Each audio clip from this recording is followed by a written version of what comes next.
Welcome to Introduction to Sociology 2. Today's topic of discussion is understanding Claude Lévi-Strauss's theory of structuralism. To explain in a brief nutshell what we will be learning today is looking at how structuralism evolved as a result of Claude Lévi-Strauss's contributions.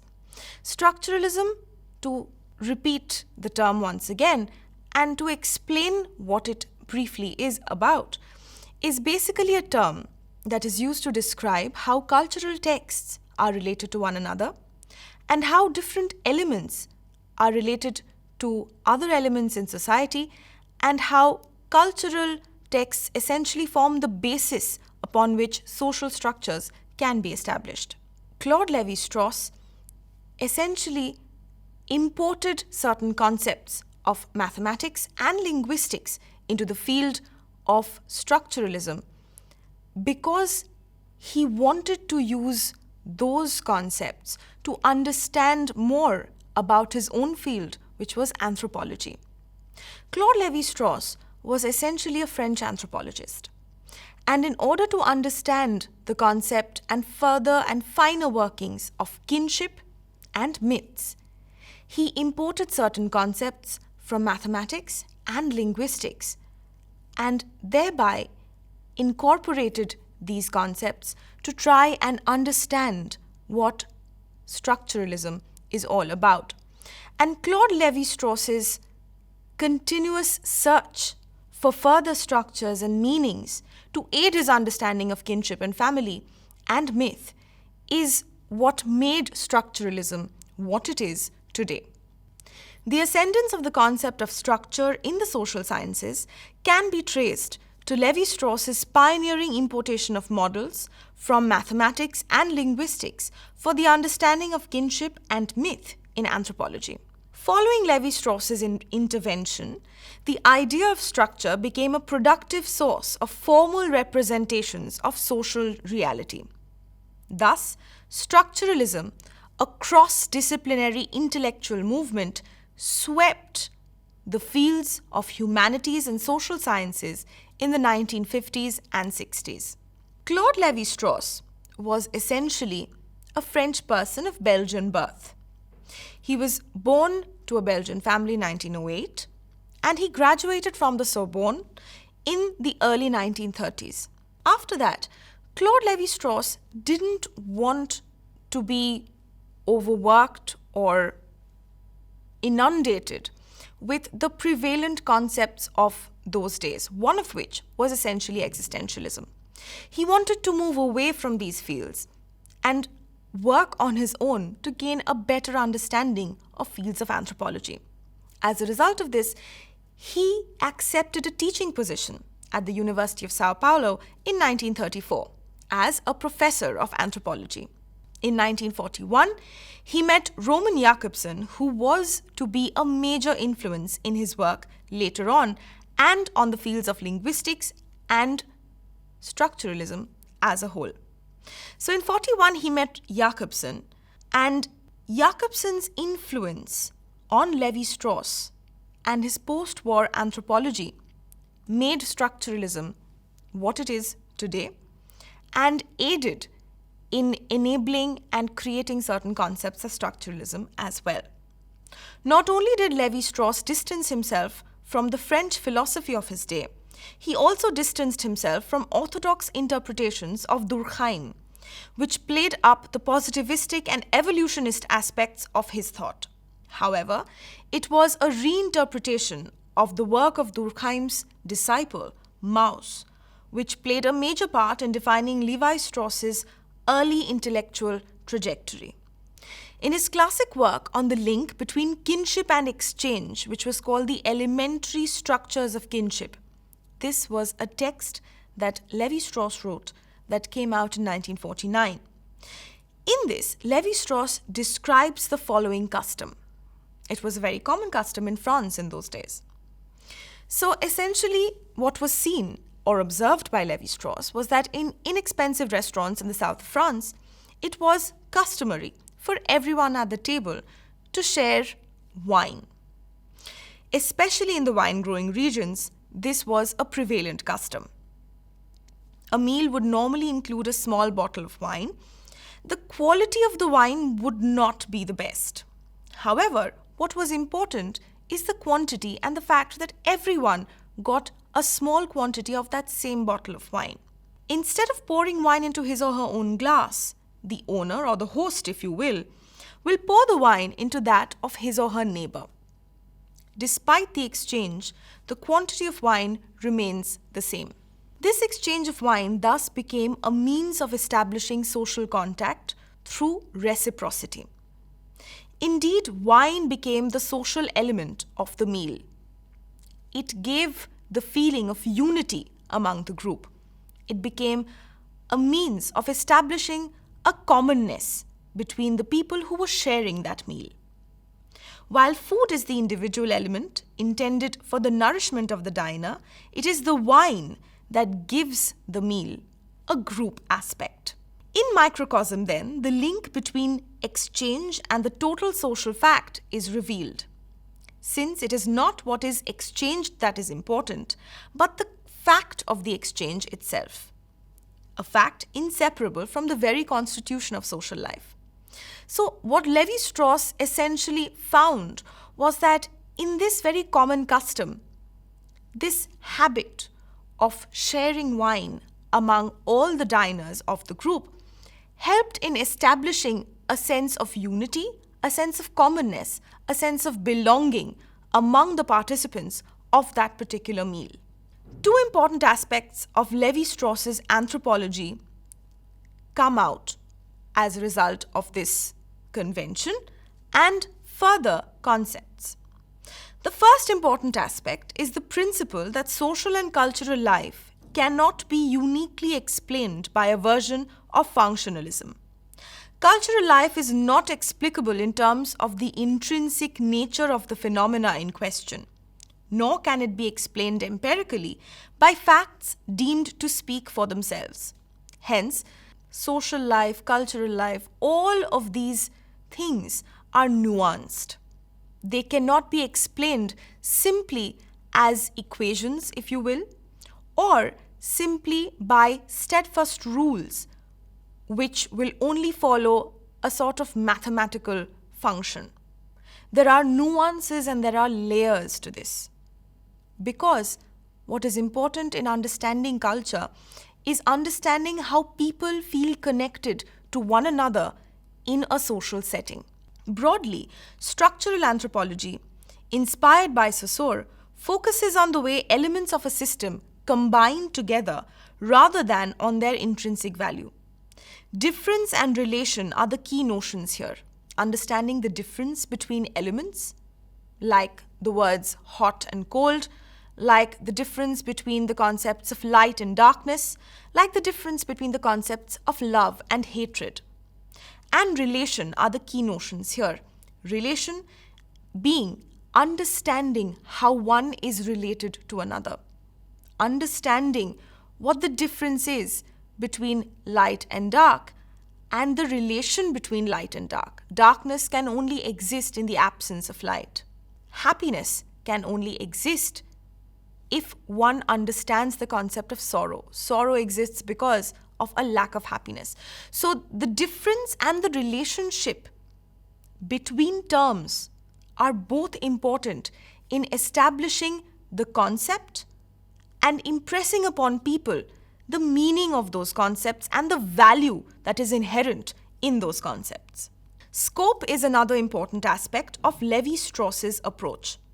For while many social researchers have limited their interpretations of social life to the specific society in which they have carried out fieldwork, Levi-Strauss adopts a universalist approach, theorizing on the basis of both his own and other anthropologists' data.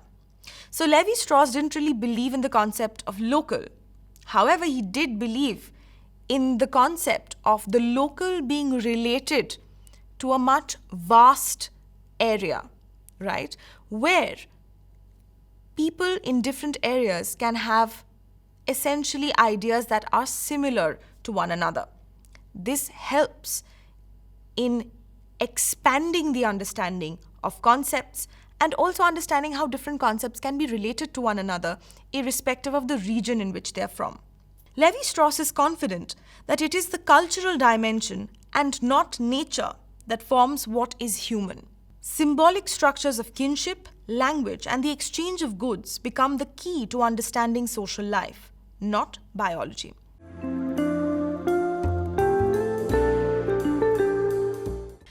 Now we will understand Levi-Strauss's concept of structure and how all of this is related to structuralism.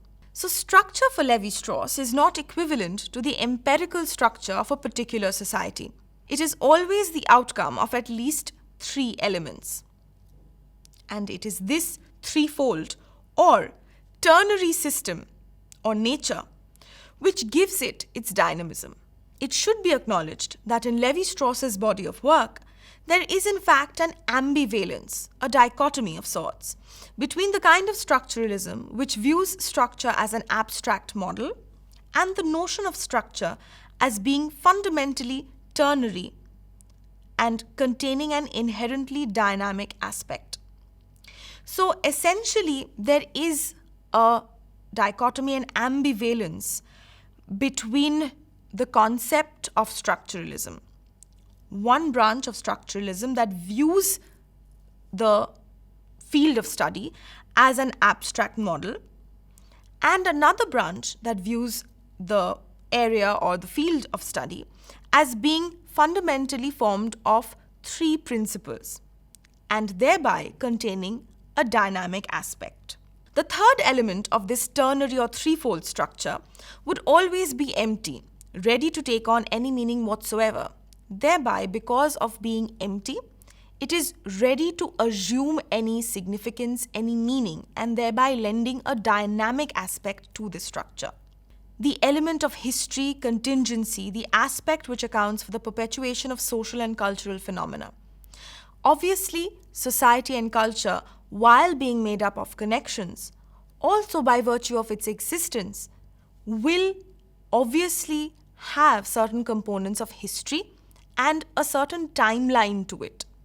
Levi-Strauss's own explanation of the structural in structural analysis tends towards focusing on the synchronic dimension, which is basically understanding how something works at a particular point in time, as opposed to the diachronic dimension, which is understanding how something evolves over time. So Levi-Strauss focuses on the synchronic aspect, which is basically understanding how a concept works at any particular given point of time. However, in practice, his work clearly leads towards seeing structure as being essentially ternary, threefold, and dynamic, ever-changing. Against the empiricism of Anglo-Saxon structuralism, Levi-Strauss emphasizes that the term social structure has nothing to do with empirical reality but with models which are built up after it.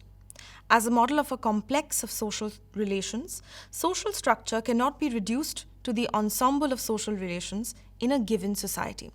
So essentially, Levi-Strauss basically says that social structure has more to do or has more depth than mere social relations in a particular society.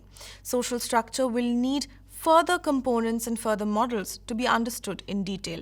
For Levi-Strauss, the thought-reality relation, as mediated by the unconscious structure of the mind, is the keystone or is central to his theory of superstructures. It is the principle of intelligibility of three diverse, seemingly contradictory but related theses.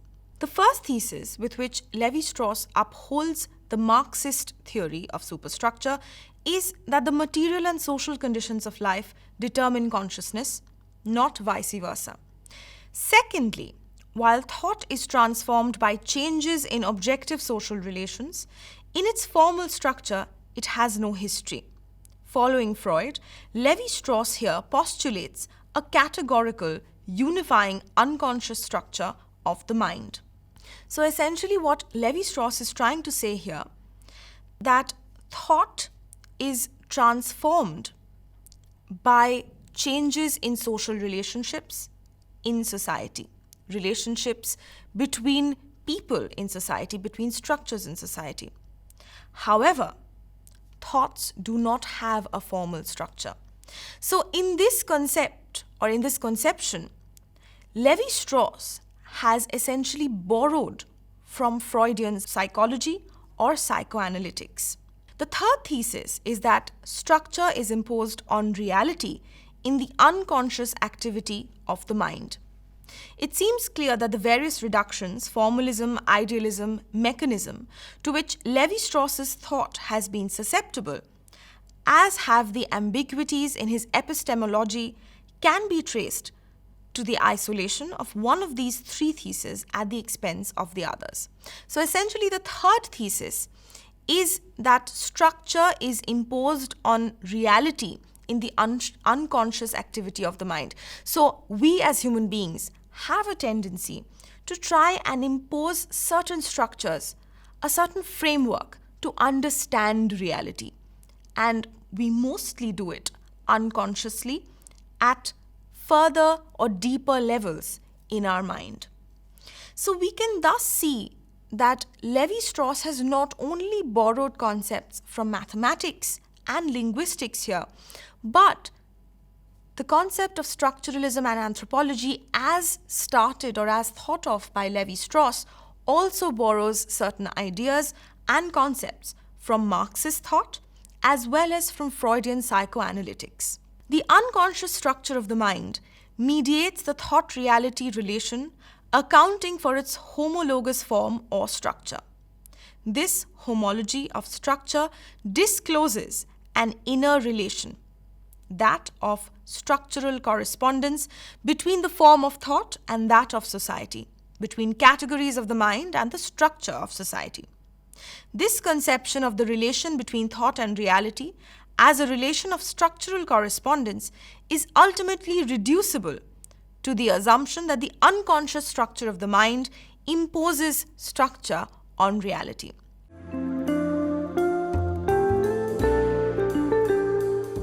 Now we move on to the concept of kinship as enunciated and explained by Levi-Strauss. In the Elementary Structures of Kinship, which was a text written by Levi-Strauss, marriage in non-industrialized cultures is basically reduced to two inherent forms of exchange. The first being restricted marriage and the second being a generalized exchange. In a restricted exchange, when an X man marries a Y woman, a Y man marries an X woman, X and Y being essentially types. In a generalized exchange, when an A man marries a B woman, a B man goes on to marry a C woman, a C man marries a D woman, and a D man effectively goes on to marry an A woman. So it is almost like a square in terms of the structure of the exchange. Almost all of the elementary structures of kinship is a development of the variance of these two forms of matrimonial exchange. And it's important to keep in mind that all this is happening essentially, according to Levi-Strauss, in non-industrialized cultures. For exchange to remain viable as an institution, the presence of a third heterogeneous element is always necessary. In an article in 1945, Levi-Strauss points out that it is the child in this dynamic which provides the asymmetrical element in the kinship structure, or essentially goes on to provide that dynamic quality or element in the kinship structure. He says that the child is indispensable in validating the dynamic character and the purpose of the initial step, which establishes kinship on the basis of and through marriage. So essentially, Levi-Strauss, while understanding kinship, not only understood the structure of marriage as a form of exchange in non-industrialized societies, and the fact that that exchange can be basically and inherently of two distinct types, restricted and generalized, but Levi-Strauss also discovered that in order to be able to create or understand society as something that has a natural transition and a natural flow down the ages, a dynamic element is necessary. Because without this dynamic element, kinship or the structure of family and kinship would essentially crumble because of stagnation. So here Levi-Strauss realized that it is the concept of the child or the next generation, the progeny, that provides that dynamic angle to this framework of kinship.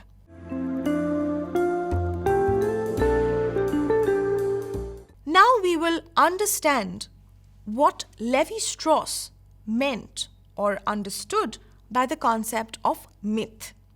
The study of myth led Levi-Strauss to refine his structuralist approach, a clear enunciation of the principle that the elements of myth gain their meaning from the way they are combined and not from their intrinsic value. This enunciation leads Levi-Strauss to the position that myths represent the mind that creates them and not some external reality. Myths resist history and they are eternal.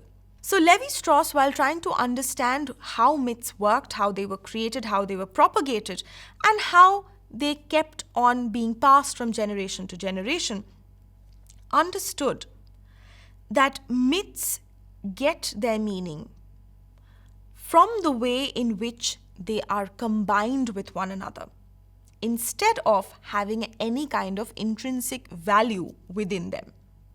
So essentially, think about all the urban legends that you've heard of. Think about all the myths that you've heard of growing up. I think all of us have, while growing up, heard of different myths and stories from our previous generations. It is interesting to think of the value of those myths and the meaning of those myths and how they shaped our understanding and outlook of the world today. When we think back about those myths, what we can understand is that perhaps the story might not have been what it originally was when it was told to us. However, that story sort of snowballed and gained a life of its own. And as a result, combined with other myths, and effectively what we did see was a myth of another kind, or essentially a different version of that particular myth. Different versions are part of the same myth, precisely because a myth is not reducible to a single uniform content, but is a dynamic structure. Hence, myths almost assume different characteristics at different points of time. Eventually, all the versions, diachronic aspect, understanding how myths evolved over time, all the versions of a myth have to be taken into consideration so that its structure can become apparent. So, for example, if we take the myth of different kinds of children's tales or different kinds of fairy tales or different kinds of tales of ghosts, it is important to understand and have a look at the different versions of that story or that myth that exists, and thereby try and understand the structure in which that myth was created or formed. Myths derive from the asymmetry between belief and reality, the disjointedness, the difference, the clash between belief and reality, the one and the multiple, the freedom and the necessary, identity and difference. Looked at in terms of language, myth, according to Levi-Strauss, is language functioning on an especially high level. And this can happen because of a number of reasons. Language performing at a very high level essentially lends itself to the creation of tales, of symbolism, of myths, if you will. Moreover, if long, the synchronic element of language is equated with reversible time and parole with diachronic or contingent historical aspect, a third level of language. Myth is the synthesis between the diachronic and the synchronic aspects of language. It is the continual attempt to reconcile the irreconcilable. Myth thus becomes the third dimension of language.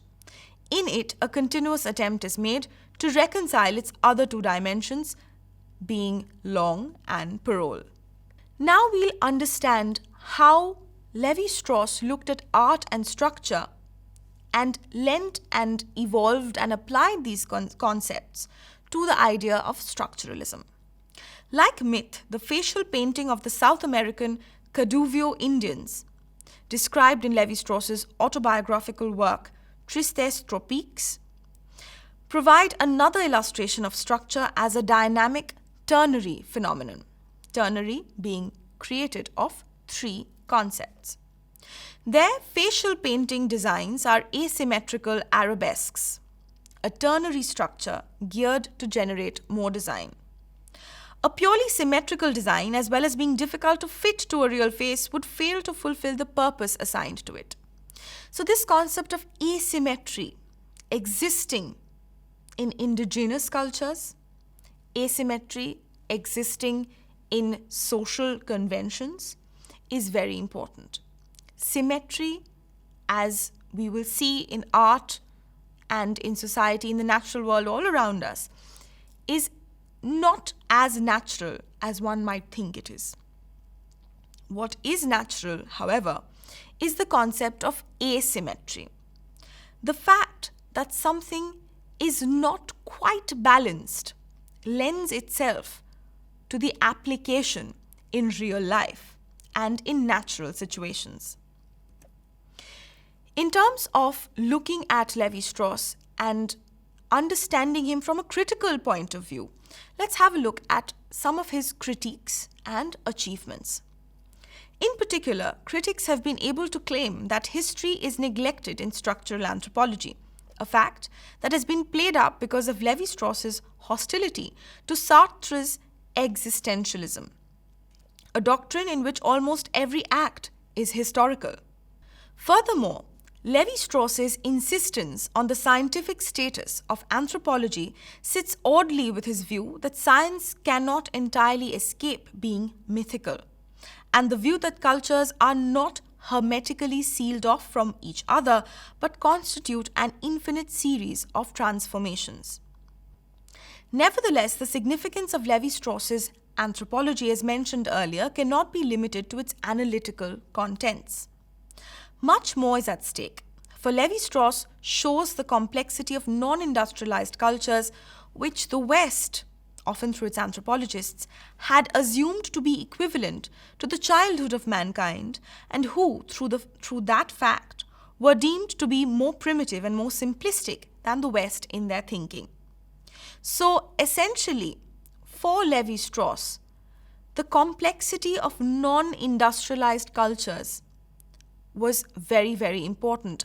And according to Levi-Strauss, the West, through its anthropologists, could not look at this aspect of the complexity of non-industrialized cultures or indigenous cultures with adequate importance.